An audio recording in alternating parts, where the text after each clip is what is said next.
일장기를 가지고 뭐 옛날에 일제시대에 썼던 그 국기를 가지고 공원단이 흔드는 거는 가만 내버려 두고 독도는 우리 땅이라는 그 표지판을 든 것을 왜 단속하느냐 하고 항의하는 그런 뭐 글도 많이 있었습니다. 그러나 그것은 농원석에 있었던 일이고 경기장 안에 있었던 이야기도 다르죠.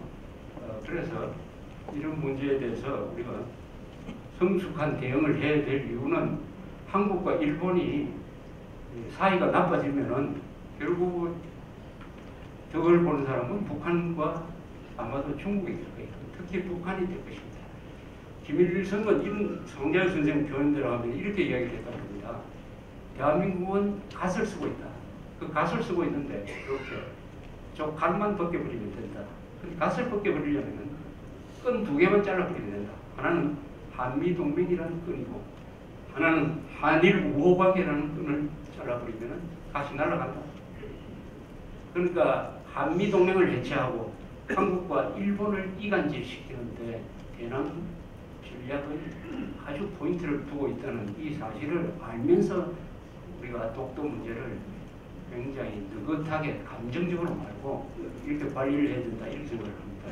두 번째 이유는 우리가 일본으로부터의 반격에 대해서도 신경을 써야 돼요.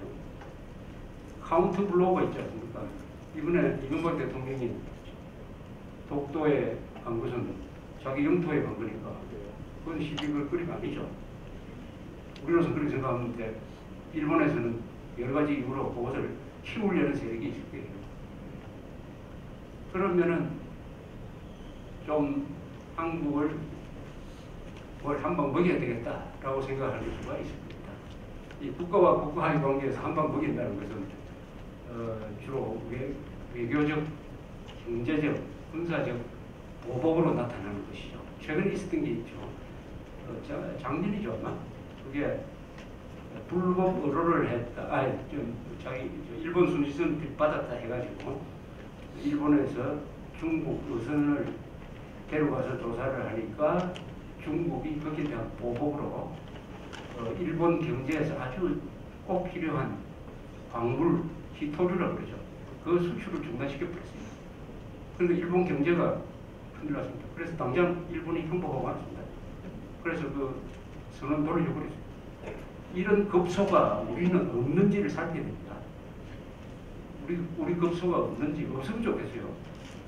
없으면 좋겠습니다. 그 경제 문제에 대해서 없는지.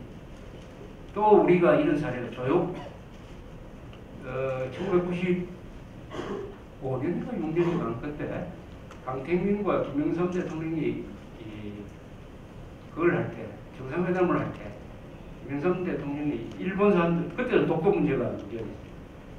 일본 사람들이 버르장머리를 고쳐주겠다 이렇게 했거든요. 버르장머리 아주 심한 욕이죠. 그러니까 일본 특파원들이 버르장머리란 말을 그때 처음 한국말을 잘 아는 일본 사람들도 버르장머리가 무슨 뜻인지 한국 기자들 찾아가서 묻기도 했습니다. 이거 어떻게 버리게 해야 될지 모르겠다고. 그게 아마 일본의 지도층에 굉장히 옹하게도록 만들었을 거예요. 옹하도록 만들었어요. 그러다가 복수할 기회가 일본한테 찾아왔어요. 1997년 11월입니다. 우리가 이 금융위기, 외환위기에 걸렸어요. 보유하고 있던 외화가 빠져나가기 시작을 했습니다. 그래서 드디어 100억 달러 이하로 내려갔어요. 이게 왜 빠져나가느냐 가만 보니까 물론 홍콩 이쪽에서 타일랜드에서 시작한 이 외환위기가 한국까지 왔습니다. 그런데 제일 큰 건 한국은행에 돈을 빌려주었던 일본 은행들이 찾아가기 시작했어요. 그 원래 롤오버라고 해가지고 자동 연장을 하게 돼 있는 그 자동 연장을 하지 않고 찾아가기 시작했어요. 그 명분은 우리도 지금 어렵다.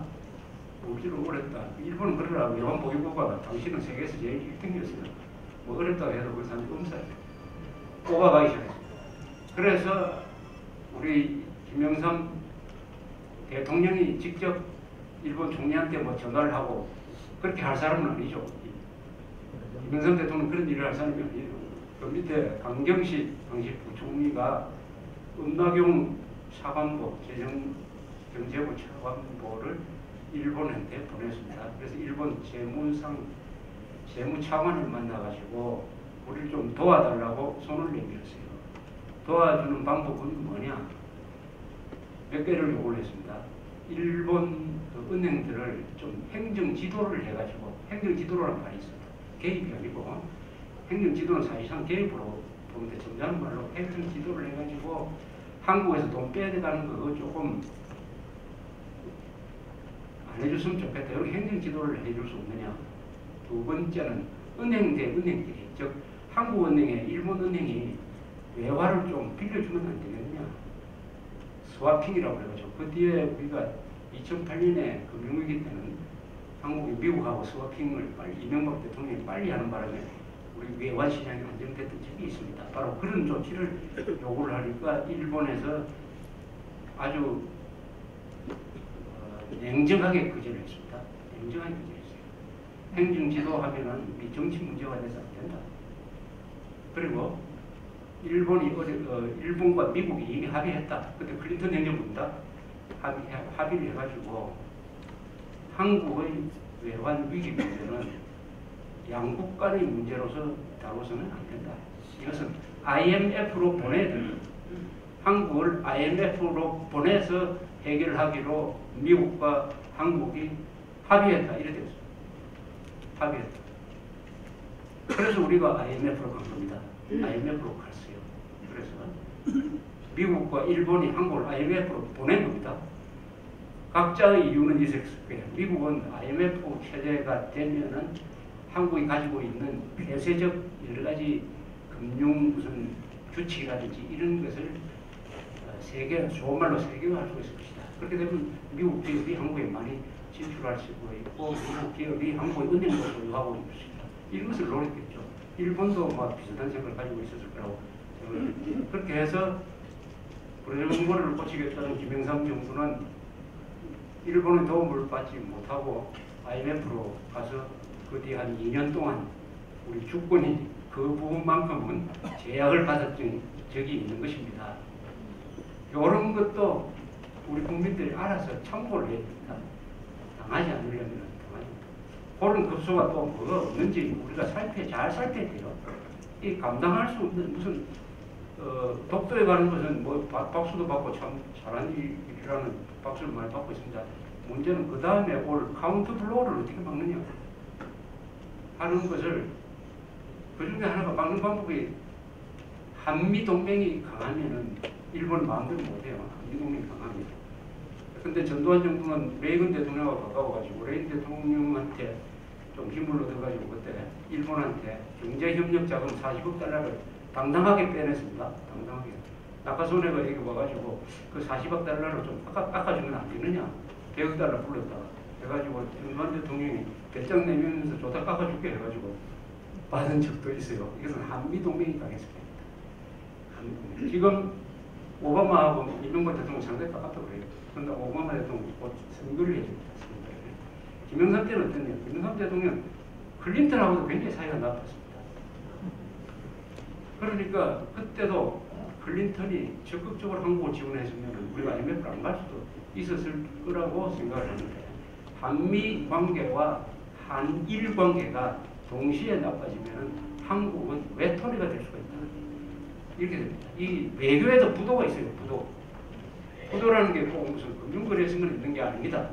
금융거래에서 부도는 왜 일어납니까? 자기가 가지고 있는 잔고보다도 더 많이 써버리면 부도가 일어나듯이 외교에서도 부도가 있습니다. 즉 외교를 뒷받침만한 국력이 있어야 돼요. 국력. 국력은 경제력이 있어야 됩니다. 그 다음에 국민들의 지지가 있어야 돼요. 그 다음에 군사력이 있어야 돼요. 군사력. 이런 거 뒷받침 없이 너무 강한 뭘 하다가 보면 그걸 감당할 수가 없게 된다. 감당할 수 없게. 노무현 대통령이 일본에 대해서 불장군을 고쳐주겠다는 정도는 아니지만 아주 강한 발언을 했지만 결국 독도 문제에 대해서 아무런 진전이 없었습니다. 그것도 일종의 부도가 나고 말았습니다.